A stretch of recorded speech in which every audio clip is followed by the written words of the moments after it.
రేలింగి మామయ్య పొద్దున్న లేచిన దగ్గర నుంచి సాయంత్రం దాకా గంటాడు. ఏ మనిషి అంతసేపు నవ్వలేడు. అండ్ ఇక్కడ ఎంతమంది పేరెంట్స్ ఉన్నారు? Give me clap once. Sir like you have kids అండి? ఎంతమంది పిల్లలు? 2. What are the names? చెప్పండి, పేర్లు పెట్టుంటారు కదా.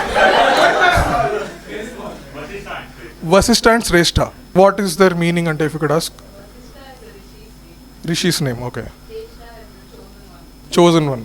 చాలా ఆలోచించి పెట్టారు చూసారా పేరెంట్స్. రేలింగి మామయ్య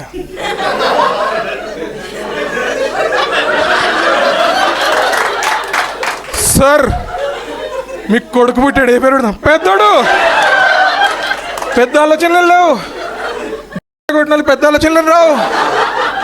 సార్ రెండో కొడుకు పుట్టాడు, ఏ పేరు పెడతాం? చిన్నాడు. Very easy. మూడో కొడుకు పుట్టుంటే గుడ్డోడా, మూడోడా. చూడు, మూడో కొడుకు పుట్టాడు ఇంకో చిన్నోడు పేరు మార్చాలి కదా, జూనియర్ చిన్నోడా. ఐ కీప్ ఆస్కింగ్ ఆడియన్స్, మూడో కొడుకు పుట్టుంటే ఏ పేరు పెట్టచ్చు? ఒకసారి ఈడేవుడు అంట.